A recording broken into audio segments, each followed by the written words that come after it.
الحمدللہ رب العالمین والعاقبۃ للمتقین والصلاۃ والسلام علی سید الانبیاء والمرسلین اما بعد فاعوذ باللہ من الشیطان الرجیم بسم اللہ الرحمن الرحیم اللہم صلی علی سیدنا شفیعنا مولانا محمد معدن الجود والکرم حضور نبی کریم رؤوف رحیم صلی اللہ تعالیٰ علیہ وآلہ وسلم کے مقدس نام نامی اسم گرامی کو سن کر مسلمانوں کا ایک بہت بڑا طبقہ ہے جو عشق اور محبت کے اظہار کے طور پر اپنے دونوں ہاتھوں کے انگوٹھوں کو لبوں سے لگا کر گویا کہ چوم کر اپنی آنکھوں سے لگا کر عشق اور محبت کا اظہار کرتا ہے، اور ایک طبقہ ایسا ہے جو اس عمل کو ناجائز قرار دیتا ہے اور بلکہ خود تو عمل نہیں کرتا، لیکن جو عمل کرتے ان پر بھی وہ ملامت کرتے اور انہیں روکتے ہیں، اور جو یہ عمل کرتے ہیں اور نبی پاک علیہ الصلوۃ والسلام سے عشق اور محبت کا اظہار کرتے ہیں تو وہ اس کے جواز میں، اس عمل خیر کے مستحب عمل کے جواز میں جو دلائل پیش کرتے ہیں تو مخالفین اس جواز کے دلائل کو یہ کہہ کر رد کرتے ہیں کہ آپ نے اس عمل کے لیے جتنی بھی روایات یا حدیث پیش کی وہ تمام کی تمام ضعیف ہیں، لہٰذا جب ضعیف روایات ہیں تو پھر اسے پیش کیوں کر کیا جاتا ہے اور اس پر عمل کیوں کر کیا جاتا ہے۔ اور ان کا یہ کہنا ہے کہ نبی پاک صلی اللہ تعالیٰ علیہ وآلہ وسلم کے مقدس نام نامی اسم گرامی پر بھی چاہے وہ عشق اور محبت کے اظہار کے تناظر میں ہی کیوں نہ ہو، اپنے دونوں ہاتھوں کے انگوٹھوں کو لبوں سے چوم کر آنکھوں سے نہ لگایا جائے کہ یہ عمل بدعت ہے، درست نہیں ہے، اور اسے یہاں تک کہ بعض اس میں طبقہ جو اسے حرام تک جانتا ہے۔ تو اس کے لیے علماء اور فقہاء اسلام کا کیا حکم ہے کہ یہ عمل واجب ہے، فرض ہے، لازم ہے، ضروری ہے یا مستحب ہے، کوئی کرنا ضروری تو نہیں؟ تو علماء اور فقہاء اسلام کا واضح طور پر، علماء اہل سنت کا بھی الحمدللہ اس میں واضح موقف ہے۔ جید علماء فقہاء اسلام نے یہی فرمایا ہے کہ جو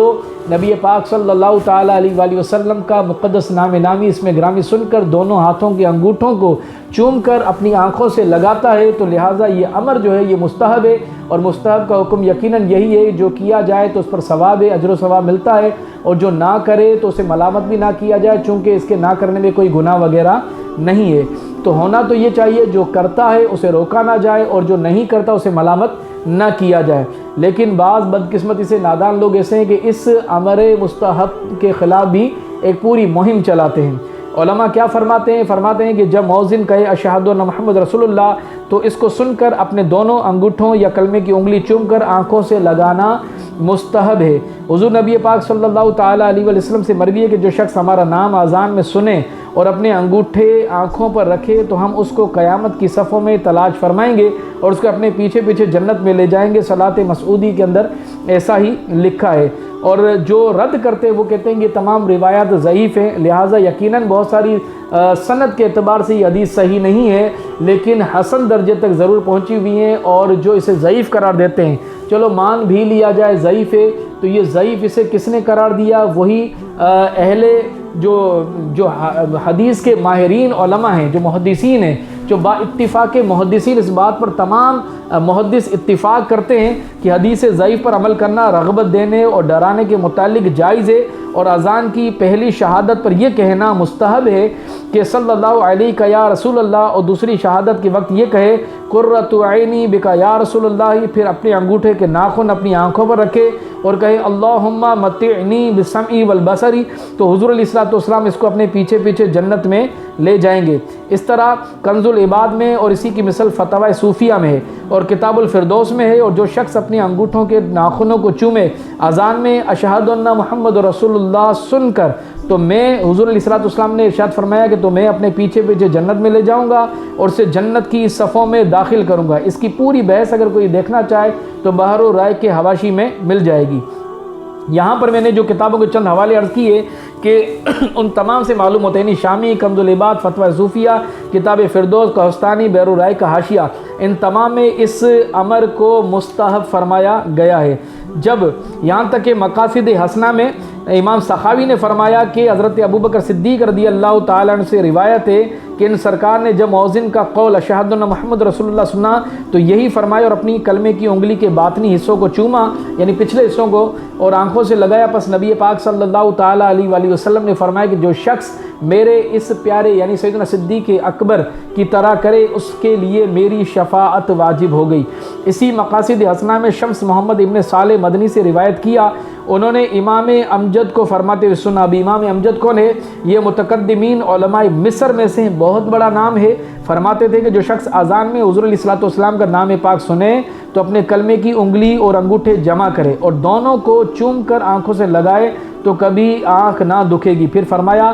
کہ بعض مشائخ عراق و عجم نے فرمایا کہ جو یہ عمل کرے تو اس کی آنکھیں نہ دکھیں گی۔ انہوں نے فرمایا کہ جب سے میں نے یہ عمل کیا ہے میری بھی آنکھیں نہ دکھیں۔ اسی مقاصد حسنہ میں اور بھی اس کے حوالے سے بہت ساری روایات موجود ہیں۔ بہرحال مولا جمال ابن عبداللہ ابن عمر مکی رحمۃ اللہ تعالی اپنے فتویٰ میں فرماتے ہیں کہ اذان میں نبی پاک صلی اللہ تعالی علیہ وسلم کا نام شریف سن کر انگوٹھے چومنا اور آنکھوں سے لگانا جائز بلکہ مستحب ہے، اس کی ہمارے مشائخ نے تصریح فرمائی ہے۔ بہرحال بہت سارے دلائل ہیں لیکن مختصر عرض کروں کہ یہ جو عمل کیا جاتا ہے اس کے بہت سارے فوائد ہیں کہ اس کی آنکھ کبھی جو اس طرح کا عمل کرے گا مستحب تو اس کی علماء فرماتے ہیں آنکھیں نہیں دکھیں گی، اور یہاں تک انشاءاللہ وہ کبھی اندھا نہ ہوگا اور آنکھ میں کسی قسم کی تکلیف ہو اس کے لیے انگوٹھے چومنے کا عمل بہترین علاج ہے، اور بارہا تجربے سے اس کے عامل کو نبی پاک صلی اللہ تعالیٰ علیہ وآلہ وسلم کی شفاعت نصیب ہوگی اور اس کو سرکار کریم صلی اللہ علیہ وسلم قیامت کی صفوف میں تلاش فرما کر اپنے پیچھے جنت میں داخل فرمائیں گے۔ اس فعل کو جو حرام قرار دیتے ہیں وہ فقط جہالت پر ہیں، جب تک کہ ممانعت کی صریح دلیل نہ ملے اس کو منع نہیں کر سکتے۔ اب اگر کیونکہ اس کے جواز کے لیے اتنا ہی کافی ہے کہ اس کے حرام کی کوئی اس کے دلیل موجود نہیں ہے، اور اس کے جائز ہونے کے لیے اتنا ہی کافی ہے کہ جب شریعت نے اسے فرض لازم نہیں قرار دیا اور علماء نے بھی اسے فرض و لازم نہیں سمجھا، فقط کہا کہ یہ مستحب ہے، تو اس کے جواز کے لیے اتنا ہی کافی ہے۔ اب جو اعتراض کرنے والے لوگ کہتے ہیں ان کے چند اعتراضات بھی سماعت فرمائیں۔ ان کا یہ کہنا ہے کہ انگوٹھے چومنے کے متعلق جتنی بھی آپ نے روایات بیان کی وہ سب ضعیف ہیں اور حدیث ضعیف سے مسئلہ شرعی ثابت نہیں ہو سکتا۔ دیکھو وہ کہتے ہیں کہ مقاصد حسنہ میں فرمایا لا یسیع فی المرفوع من کل ھذا شیء، ان میں سے کوئی مرفوع حدیث صحیح نہیں ہے۔ اور مزید وہ اعتراض کرتے ہوئے کہتے ہیں کہ علامہ ملا علی قاری نے موضوعات کبیر میں ان حدیث کے متعلق فرمایا کل ما یروى فی ھذا فلا یصح رفعہ، یعنی اس مسئلے میں جتنی حدیث مروی ہیں ان میں سے کسی کا رفع صحیح نہیں۔ خود علامہ شامی نے اس بحث میں اس جگہ ذکر فرمایا لم یصح من المرفوع من ھذا شیء، ان میں سے کوئی مرفوع حدیث صحیح نہیں۔ صاحب رول بیان نے بھی ان حدیث کی صحت سے انکار کیا، پھر ان حدیث کا پیش کرنا ہی بیکار ہے، یہ ان کا اعتراض ہے۔ اب چند مختصر جواب بھی سماعت فرما لیجئے کہ اس کے چند جوابات۔ اولاً تو یہ کہ تمام حضرات مرفوع حدیث کی صحت کا انکار فرما رہے ہیں، جس سے معلوم ہوا کہ اس کے بارے میں حدیث موقوف صحیح ہے۔ چنانچہ مولا علی قاری موضوعات کبیر میں اسی عبارت منقول کے بعد فرماتے ہیں کہ یعنی میں کہتا ہوں کہ جب اس حدیث کا رفع صدیق اکبر رضی اللہ تعالی عنہ تک ثابت ہو تو عمل کے لیے کافی ہے، کیونکہ سرکار کریم صلی اللہ علیہ وسلم نے فرمایا کہ تم پر لازم کرتا ہوں کہ اپنی سنت اور اپنے خلفائے راشدین کی سنت۔ معلوم ہوا کہ حدیث موقوف صحیح ہے اور حدیث موقوف کافی ہے۔ نمبر 2 کہ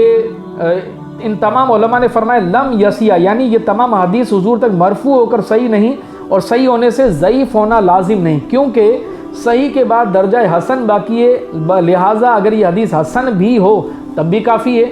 اور تیسرا یہ کہ اگر مان بھی لیا جائے کہ حدیث ضعیف ہے پھر بھی فضائل اعمال میں یہ حدیث ضعیف معتبر ہوتی ہے۔ چنانچہ علامہ شامی رد المحتار جلد اول باب اذان میں اذان کے مواقع کی بحث میں فرماتے ہیں کہ الا انہ فی فضائل الاعمال یجوز العمل بالحدیث الضعیف کما مر فی اول کتاب الطہر،